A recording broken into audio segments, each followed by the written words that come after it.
पागल खाने में डॉक्टर जवान लड़कियों की बच्चेदानी निकालकर किस काम के लिए इस्तेमाल करते हैं जानकर आपके भी होश उड़ जाएंगे। मैं एक डॉक्टर हूं और मेरा ट्रांसफ़र इस पागल खाने में हुआ तो यहाँ मैंने देखा कि रात को कुछ लड़कियां रोज ही गायब हो जाती थी। एक दिन रात जानने के लिए मैं एक पागल लड़की के कमरे में रुक गई और रात को जो हुआ उसे देखकर मेरे रोंगटे खड़े हो गए, क्योंकि मैं एक ऐसे ख़ानदान से ताल्लुक़ रखती हूँ जहाँ की लड़कियाँ डॉक्टर बनने के लिए सपने देखा करती है, मगर उनके सपने इतनी आसानी से पूरे नहीं होते हैं। मैं डॉक्टर बनकर अपने ख्वाब को पूरा करना चाहती थी। मैं बहुत इज्जतदार परिवार की बेटी हूँ। मेरे ख़ानदान में घर से बाहर काम करने वाली लड़कियों को ज़्यादा अहमियत नहीं दी जाती। कोई गरीब रिश्तेदार हो तो बाकी सारे रिश्तेदार उनकी मदद कर दिया करते थे, लेकिन किसी को भी हरगिज बर्दाश्त नहीं था कि लड़की कमाने घर से बाहर निकले। इस अजीबोगरीब परंपरा को तोड़ने वाले इकलौते इंसान मेरे पापा थे। सबसे पहले उन्होंने अपनी मर्जी की शादी की। मेरे पापा के दोस्त एक बहुत बड़े बिजनेसमैन थे और मेरे पापा भी बिजनेस करने के लिए शहर आए थे। उन्होंने अपनी पसंद की शादी करने के बाद शहर में शिफ्ट हो गए थे। मैं जब बहुत छोटी थी तभी मेरी माँ की मौत हो गई। मेरे पापा और पापा के दोस्त बिजनेस में पार्टनर थे। माँ की मौत के बाद पापा बहुत टूट गए थे। उनको अपना होश भी नहीं रहा था। पापा को मेरा ध्यान कभी नहीं आया। मेरे खानदान के लोगों ने ही मेरी परवरिश की। मैं अपनी दादी के पास ही रही, गांव के माहौल में जहां सांस लेते हुए भी घुटन महसूस होती थी। मेरी चाची की बेटी पागल थी, इसलिए उन्हें कभी कमरे से बाहर नहीं निकाला जाता था। जब मैं बड़ी हुई तो मुझे उनको देखकर बहुत अफसोस होता था और बहुत हमदर्दी भी थी। सब लोग उनको पागल कहा करते थे, मगर मेरे साथ वह बहुत खुश रहती थी और हम बहुत सारी बातें करते थे। मेरे पापा हर संडे को घर आते थे। जब मैं बड़ी हो गई तो पापा मुझे अपने साथ शहर ले गए और कुछ दिन बाद उन्होंने दूसरी शादी कर ली थी। मेरी दूसरी माँ बहुत ही ज़्यादा अच्छी थी, शायद इतनी अच्छी थी कि मेरी सगी माँ भी इतनी अच्छी नहीं होती। उन्होंने पापा से कहा कि हम महक को अपने साथ ही रखेंगे। उस वक्त मैं 16 साल की थी। मेरे खानदान के लोग मेरी शादी करने की बात कर रहे थे, लेकिन मेरे पापा ऐसा नहीं चाहते थे कि मेरी इतनी कम उम्र में शादी हो जाए। मेरा बस एक ही सपना था कि मुझे पागल लोगों का इलाज करना है। मैं एबनॉर्मल और पागल लोगों का इलाज करना चाहती थी। मेरे खानदान के लोगों को इस बारे में पता चला तो कयामत आ गई। मेरे दादा दादी तो बहुत ही गुस्से में आ गए थे और मेरे चाचा चाची तो रिश्तेदारी खत्म करने पर ही उतर आए थे। मगर मेरे पापा ने ठान लिया था कि मेरे पापा मेरे खानदान वालों की बातों पर नहीं जाएंगे। मेरे पापा मेरा सपना पूरा करना चाहते थे। उन्होंने मुझे आज़ादी दी थी और कहा कि जो तुम चाहो वैसा करो। वैसे ही मेरे कई साल बहुत मुश्किल से कटे। यह बात तो सबको पहले से ही पता था कि मैं बहुत ज़्यादा पढ़ना चाहती हूँ और डॉक्टर बनना चाहती हूँ, इसलिए मेरे खानदान वाले मुझे अछूत समझते थे। कोई भी मुझसे बात नहीं करते थे, ना ही किसी को मेरी परवाह थी। लेकिन फिर भी मैं अपने मकसद में कामयाब होना चाहती थी। मैंने अपनी कोशिश जारी रखी और आज मैं अपनी मंजिल को पा ली। आज मैं अपने मुकाम तक पहुंच चुकी हूं। अब मैं डॉक्टर बन चुकी हूं। मैं अपने प्रोफेशन को ही अपनी ज़िंदगी बना ली। वह पागल लोग मुझे बुरे नहीं लगते हैं, मैं इनको अपना मानती हूँ। कई पागल मरीज मेरे इलाज से सेहतमंद हो चुके हैं। मैं आप लोगों के साथ अपनी कहानी शेयर करना चाहती हूँ। इंदौर के हॉस्पिटल में जवान लड़कियों की बच्चेदानी के साथ क्या खेल खेला जा रहा था, यह राज सुनकर आपके भी रोंगटे खड़े हो जाएंगे। आखिर इन लड़कियों की बच्चेदानी किस इस्तेमाल में ली जाती थी? पुणे से लेकर इंदौर तक का सफ़र आसान नहीं था। मैं कभी भी यहाँ नहीं आना चाहती थी, मगर मेरा ट्रांसफ़र कर दिया गया था। मुझ पर काफ़ी सारे इल्ज़ाम लगाकर और मेरी काबिलियत पर कई झूठे सवाल उठाकर मुझे 2 ऑप्शन दिए गए थे। डॉक्टर महक, आपके सिर्फ 2 ही रास्ते हैं। पहला यह कि हम आपका लाइसेंस कैंसिल कर देते हैं, आपका केस मीडिया में दे देंगे, जिसकी वजह से आपका पूरा करियर खत्म हो जाएगा और यहाँ पुणे के किसी दूसरे हॉस्पिटल में आपको जॉब नहीं मिलेगी। दूसरा रास्ता यह है कि आपका ट्रांसफ़र कर दिया जाए, जिस वजह से आपकी इज्जत भी बढ़ जाएगी और हमारे हॉस्पिटल का नाम भी बदनाम नहीं होगा।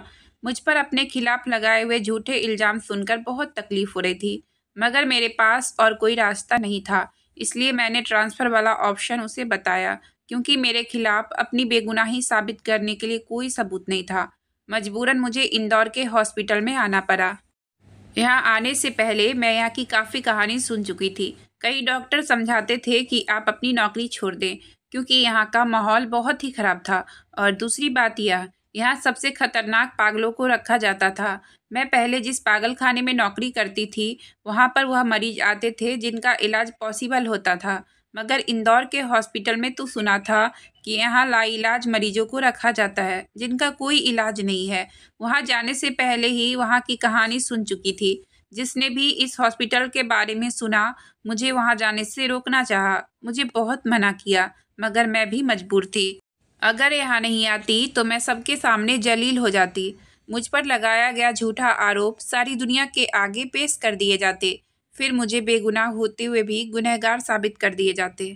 इससे बेहतर यही था कि मैं इंदौर के हॉस्पिटल में ही ट्रांसफ़र हो जाती, इसलिए मैं इंदौर आने के लिए राजी हो गई थी। दोपहर के वक्त तक मैं हॉस्पिटल पहुंच चुकी थी। दोपहर के तकरीबन 3 बज रहे थे। यहाँ का माहौल तो मैंने आते ही देख लिया था। जब मैं यहाँ एंट्री की तभी एक कैदी लड़की ने मुझ पर हमला करने की कोशिश की थी। मैं उसी वक्त समझ गई थी कि मेरा यहाँ बहुत मुश्किल वक्त गुजरने वाला है। मैंने जाते ही अपना चार्ज संभाल लिया। पागल खाने के पास ही डॉक्टर स्टाफ के लिए हॉस्टल बना हुआ था। वहाँ कोई भी पुणे का नहीं था। लोगों को बहुत हैरत थी कि मैं इतना बड़ा पुणे शहर छोड़कर यहाँ आई हूँ। मैं किसी से ज़्यादा दोस्ती करना पसंद नहीं की थी। मैं अपने काम से काम रखती थी। मेरा काम पागल औरतों का इलाज करना था। वहाँ अलग अलग तरीके के पागल औरतों को रखा गया था। सबसे खतरनाक पागल औरतों को बेड़ियाँ डाली जाती थी और उनको जंजीरों से बांधा जाता था ताकि वह खुद को नुकसान ना पहुंचा सके। मेरी ड्यूटी दिमागी बीमार औरतों का इलाज करना था, जो बहुत ही खतरनाक पागल औरतें थीं, जिनके इलाज के लिए मेल डॉक्टर की टीम भी थी। मेल डॉक्टर के अलावा वहाँ कोई नहीं जाता था। मैं बहुत लगन और मेहनत से अपने मरीज का इलाज कर रही थी। मेरी एक मरीज लड़की से बहुत अच्छी दोस्ती हो गई थी। वह मेरे इलाज और मेरे उस पर ज़्यादा ध्यान देने की वजह से बहुत जल्दी ठीक हो रही थी और अक्सर मैं उसे अपने साथ अपने ऑफिस में बिठा लिया करती थी। एक दिन वह मुझसे कहने लगी, महक, तुम्हें पता है वह जो बड़ा डॉक्टर आया है ना, वह बिल्कुल अच्छा नहीं है और जानबूझकर बहुत ज़ोर ज़ोर से इंजेक्शन लगाता है और यहाँ बाजू में लगाता है। वह लड़की मुझे अपनी दोस्त समझती थी, इसलिए वह मेरा नाम लेकर मुझे पुकारती थी। उसका नाम टीना था। मैंने उससे पूछा कि कौन सा बड़ा डॉक्टर, तो कहने लगी वह रोज़ मेरी दोस्त को कहीं लेकर जाता है। मैं उसको अपने कमरे की खिड़की से छुपकर देखती हूँ। मुझे उसकी बातों पर यकीन नहीं आया। मैंने सोचा कि किसी डॉक्टर को क्या परी होगी जो आधी रात को किसी पागल लड़की का इलाज करने आए। फिर रोज़ वह लड़की मुझे एक ही बात कहने लगी। मैंने अपना दिमाग लगाया कि वह तो अब धीरे धीरे काफ़ी सेहतमंद और बिल्कुल ठीक होती जा रही थी। हो सकता है कि वह सच कह रही हो। उस रात मैं हॉस्टल जाने के बजाय पागल खाने में टीना के वार्ड में ही रुक गई। रात के 1 बजे अचानक आवाज़ आने लगी। टीना मुझे कंधे से हिला रही थी और मुझे खिड़की की तरफ देखने का इशारा कर रही थी। मैंने उसके साथ खिड़की की तरफ देखा। मेरी नींद से बंद हुई आंखें एकदम से खुल गई। मैंने आंखें मलते हुए बाहर देखा। यह देखकर मेरी आंखें फटी की फटी रह गई। एक डॉक्टर ही था जो नीचे वाली वार्ड से एक लड़की को खींचते हुए अपने साथ लेकर जा रहा था।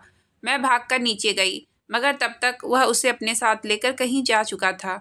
मुझे उस डॉक्टर का चेहरा नज़र नहीं आया। पता नहीं वह कौन सा डॉक्टर था और रात के इस वक्त एक पागल लड़की को वह क्यों अपने साथ ले गया, क्या इलाज के लिए या फिर कुछ और करने। मैं दूसरी तरफ नहीं सोचना चाहती थी, लेकिन जो हालात मेरे सामने थे वह उसी तरफ इशारा कर रहे थे। ना जाने यह खेल कब से खेला जा रहा था। बेचारी टीना तो मुझे रोज़ बताती थी, मगर मैं उसकी बात नहीं मानती थी। सबसे बड़ी बात तो यह थी कि एक डॉक्टर ही अपने मरीज का फ़ायदा उठा रहा था।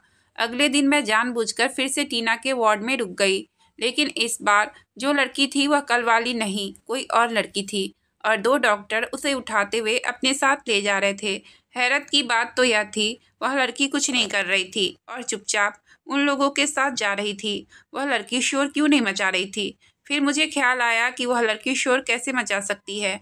वह बेचारी तो पागल है, उसे अपना क्या होश होगा। मैं भागकर नीचे गई और उन डॉक्टर के सामने जाकर खड़ी हो गई। मैंने डॉक्टर से कहा, रात के इस वक्त आप लोग इस लड़की को लेकर कहाँ जा रहे हो? वह दोनों मुझे देखकर घबरा गए।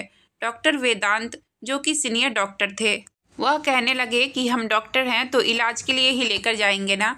वह मेरे सामने उस लड़की को अपने साथ लेकर जाने लगे। वह सीनियर डॉक्टर थे, इसलिए मैं उनको देखकर चुप हो गई। कई रातों तक यह सिलसिला ऐसे ही चलता रहा। मैं यही देखती कि वही सीनियर डॉक्टर अपने साथ एक डॉक्टर को लाते और अपने साथ किसी न किसी पागल औरत को ले जाते।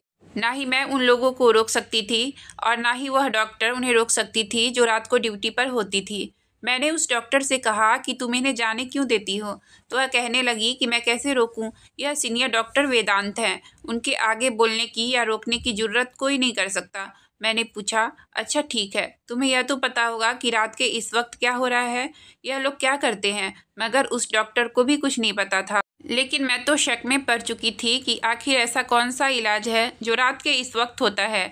मैंने वार्ड बॉय को बताया तो उन पर मेरी शिकायत का कोई असर नहीं हुआ और कहा गया कि डॉक्टर वेदांत का इलाज करने का अपना तरीका है, इसमें हम कुछ नहीं कर सकते। किसी को कोई फिक्र नहीं थी क्योंकि वह लड़की बहुत ज़्यादा पागल थी। लेकिन उस लड़की की भी अपनी कोई इज्जत थी, ऐसे कैसे कोई भी उसे बाजू से पकड़ कर ले जाएगा। मुझे बहुत बुरा लग रहा था। मेरा दिल बार बार कह रहा था कि मुझे लड़कियों के लिए कुछ करना चाहिए। मैंने एक एप्लीकेशन लिखी कि मेरी ड्यूटी इस वार्ड में ही लगा दी जाए, लेकिन उस पर भी साफ इनकार हो गया। कहा गया कि वह बहुत खतरनाक पागल औरतें का वार्ड है, आप वहां हैंडल नहीं कर सकती हैं। मैं मायूस हो गई और हर तरफ से रास्ता बंद था। ना जाने ऐसा कौन सा राज था और वह डॉक्टर क्या करते थे। कोई भी मेरी बात सुनने और समझने को तैयार ही नहीं थे। मैंने फैसला किया कि जिन लड़कियों को मैंने उस डॉक्टर को ले जाते हुए देखा है, क्यों ना उन लड़कियों का टेस्ट किया जाए, क्योंकि वह लड़कियां तो खुद कुछ बताने के काबिल नहीं थी। उनका टेस्ट हो जाता तो दूध का दूध और पानी का पानी हो जाता और पता चल जाता कि उनके साथ कुछ गलत हो रहा है या नहीं। मैं दोबारा रात को उस वार्ड में गई और वहाँ की डॉक्टर को सब कुछ बता दिया। डॉक्टर कहने लगी कि तुम उन बड़े लोगों से इन पागल लड़कियों की खातिर क्यों पंगा ले रही हो। मैंने कहा, मैं पागलों की डॉक्टर हूँ तो उन्हीं के बारे में सोचूंगी ना। फिर लड़कियों का टेस्ट करने के लिए उनको अपने रूम में बुलवाया। जैसे ही मैंने उनका टेस्ट करने के लिए उनके कपड़े हटाए, यह देखकर तो मैं हैरान रह गई थी कि उस लड़की के पेट पर टाँके लगे हुए थे, जैसे कोई ऑपरेशन हुआ हो। फिर मैंने दूसरी लड़की को बुलाया और उन सारी लड़कियों को बुलाया जिनको डॉक्टर वेदांत अपने साथ लेकर जाते थे। उन सब लड़कियों के पेट के ऑपरेशन हुए थे और बाकी की लड़कियां बिल्कुल ठीक थी। मैं तो देखकर चौंक गई थी कि आखिर डॉक्टर वेदांत यह किस तरह का इलाज कर रहे हैं, आखिर पेट का ऑपरेशन क्यों। मैंने 2-3 लड़कियों का और भी चेकअप किया और उनके कुछ टेस्ट भी करवाए। जब टेस्ट की रिपोर्ट आ गई तो रिपोर्ट देखकर मेरे कदमों तले से ज़मीन निकल गई। रिपोर्ट के मुताबिक उनके शरीर से बच्चेदानी गायब थी। मैंने बाकी लड़कियों के भी टेस्ट करवाए और यही बात सामने आई। अब तो मैं सही मायने में चकराकर रह गई थी। डॉक्टर वेदांत और उनकी टीम ने हैरान कर दिया। आखिर उन मासूम लड़कियों के साथ कैसा जुल्म किया था।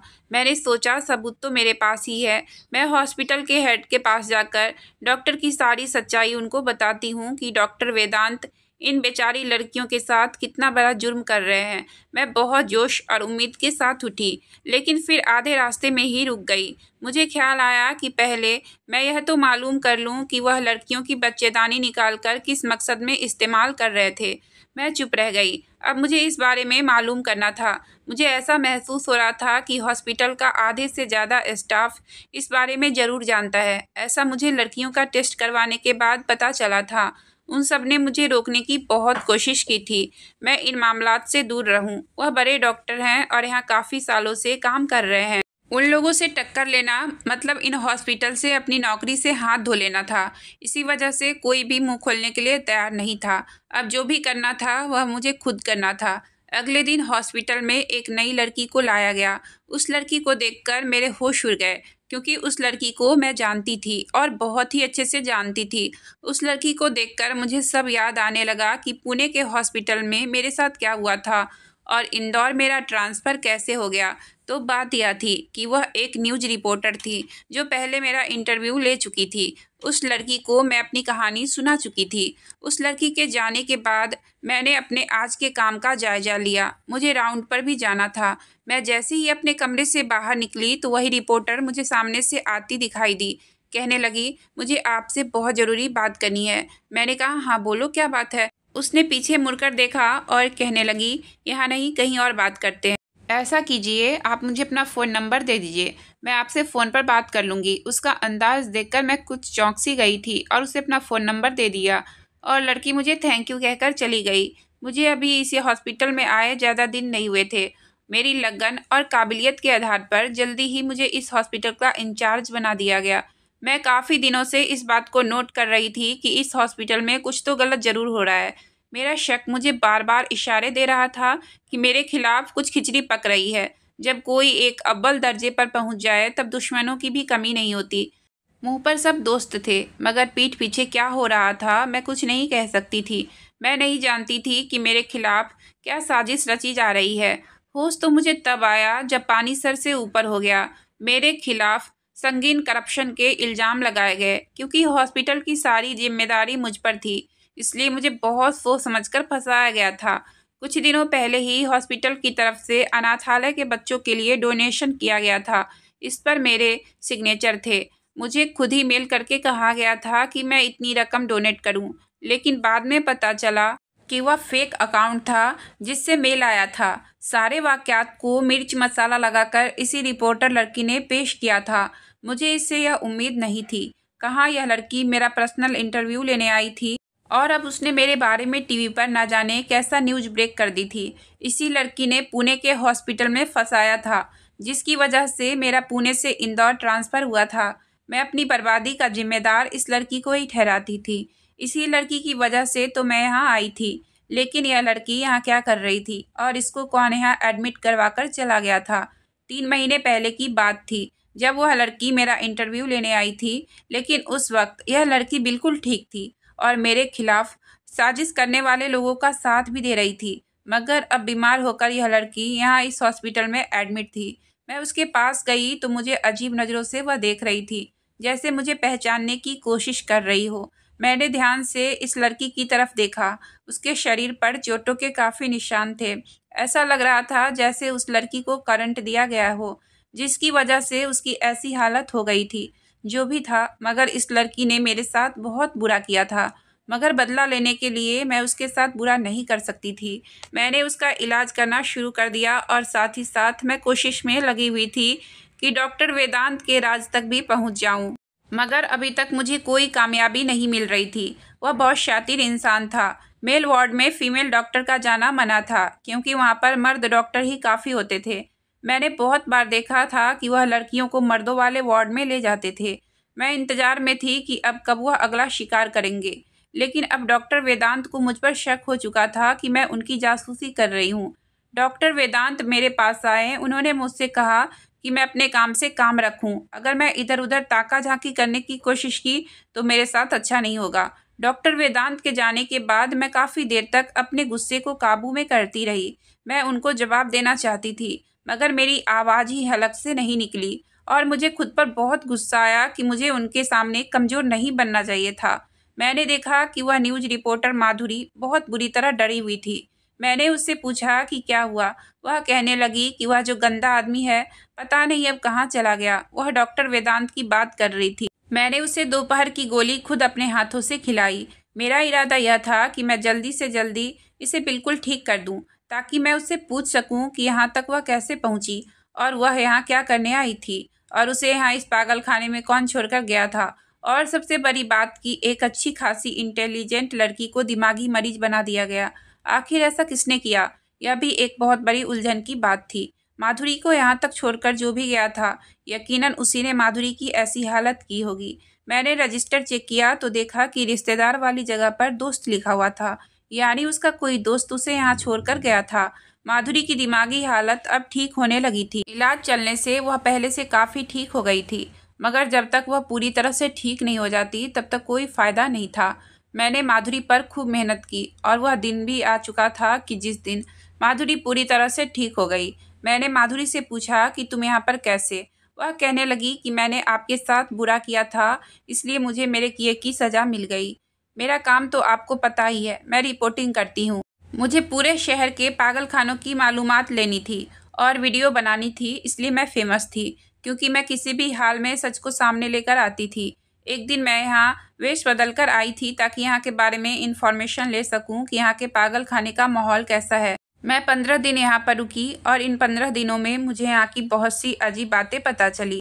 यहाँ पागल मर्दों के शरीर से अलग अलग किस्म के पार्ट निकालकर उन पर एक्सपेरिमेंट किए जाते हैं और तो और पागल औरतों के शरीर से बच्चेदानी भी निकाली जाती है।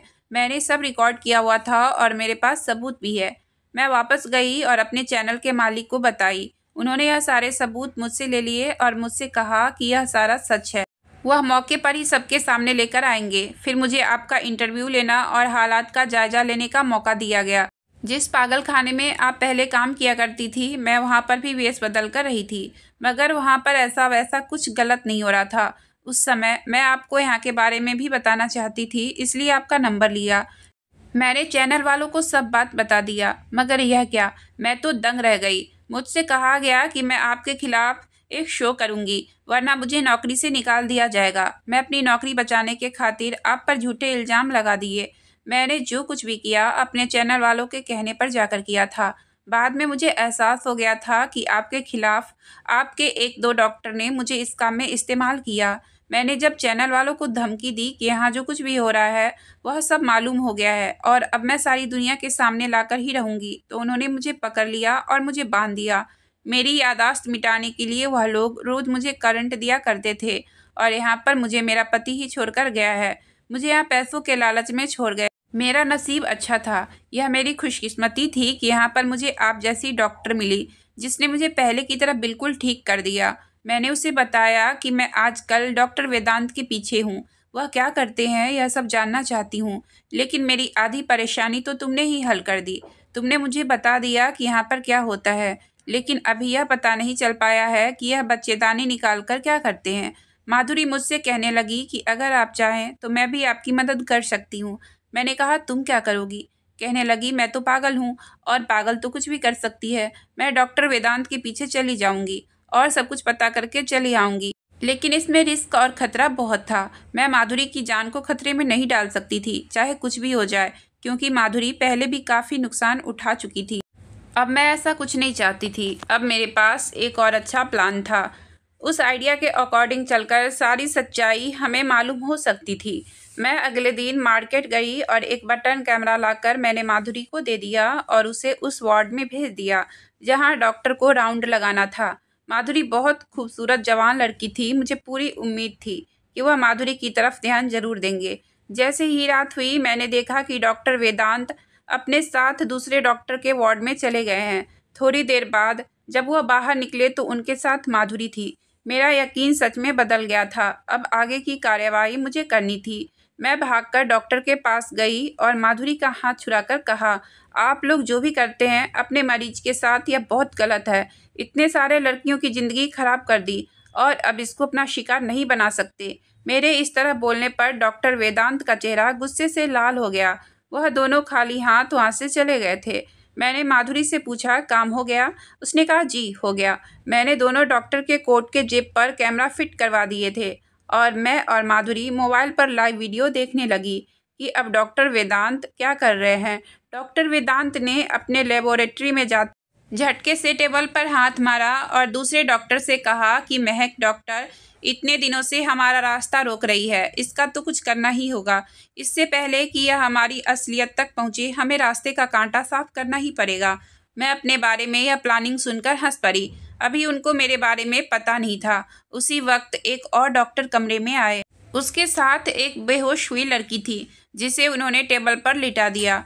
आज शायद वह इस बेचारी की बच्चेदानी निकालने वाले थे। मेरा दिल चाहा कि भागकर उसके पास जाऊं और उस लड़की को बचा लूं, मगर सबूत के लिए ज़रूरी था कि मैं चुपचाप वह रिकॉर्डिंग होने दूं। उन्होंने उस लड़की के शरीर से बच्चेदानी निकालकर एक प्लास्टिक की थैली में डालकर उसे पैक कर लिया। उसके बाद उसके शरीर पर टाँके लगा दिए और लड़की को वहाँ से भेज दिया। यह सब मेरे पास रिकॉर्ड हो चुका था और यह सबूत उस डॉक्टर वेदांत को जेल भिजवाने के लिए काफ़ी था। बाकी की बातें तो अरेस्ट होने के बाद वह खुद पुलिस को बता देता। मैंने अगले दिन सारे सबूत पुलिस को देने के बजाय सोशल मीडिया पर अपलोड कर दिए। इससे पहले मेरे दिमाग में ख्याल आ गया था कि अगर पुलिस भी इन लोगों के साथ मिली हुई निकली और उन लोगों ने भी मेरे सारे सबूत जाया कर दिए तो क्या होगा। इसलिए मैंने सोशल मीडिया पर सारे सबूत डाल दिए और एक तूफान सा मच गया था। पुलिस पर दबाव बढ़ गया था। आखिरकार पुलिस को इन सब डॉक्टर को गिरफ्तार करना ही पड़ा। डॉक्टर वेदांत ने पुलिस को जो बयान दिए थे वह यह था कि वह एक्सपेरिमेंट करना चाह रहा था। वह ट्रांसजेंडर के अंदर बच्चेदानी प्लांट करके बच्चों की पैदाइश करवाने के तरीकों पर रिसर्च कर रहा था। उसने काफ़ी ट्रांसजेंडर के अंदर उन लड़कियों से निकाली गई बच्चेदानी प्लांट की थी और आर्टिफिशियल बर्थ के तरीकों को अंजाम देना चाहता था। इसके अलावा जो औरतें बांझ होती या किसी भी वजह से अपनी बच्चेदानी को खो देती थी, उससे भारी रकम लेकर ऑपरेशन करके उनमें बच्चेदानी प्लांट कर देते थे। अभी इन सब चीज़ों पर रिसर्च चल ही रही थी कि वह सब मेरी नज़रों में आ गए। मैं उनके पीछे पड़ गई और सारी कहानी जानने की खातिर उनको ट्रैक किया। इसके अलावा माधुरी ने जो सबूत कुछ महीना पहले इकट्ठा किए थे, उसने वह भी सोशल मीडिया पर डाल दिए। साथ ही अपने चैनल वालों पर भी मुकदमा कर दिया। माधुरी ने एक वीडियो बनाकर मेरी बेगुनाही को भी साबित कर दिया। उन डॉक्टर को अदालत ने सजा दे दी थी और उनका लाइसेंस कैंसिल कर दिया गया। मेरी सच्चाई पता चलने पर पुणे में मुझे दोबारा अपना जॉब संभालने की ऑफ़र मिल गई, मगर मैं अब भी यहीं रहना चाहती थी। यहाँ का माहौल ख़राब नहीं करना था और उसे ठीक करने के लिए यहाँ मुझ जैसी डॉक्टर की काफ़ी ज़रूरत थी। मैं यहाँ पर काफ़ी लगन और मेहनत से काम करती हूँ। ज़्यादा से ज़्यादा पागलों को ठीक करने की कोशिश करती हूँ ताकि वह भी हमारे जैसी ज़िंदगी जी सके। अगर आपको कहानी अच्छी लगी हो तो प्लीज़ वीडियो को लाइक और चैनल को सब्सक्राइब करें। आपका बहुत बहुत धन्यवाद।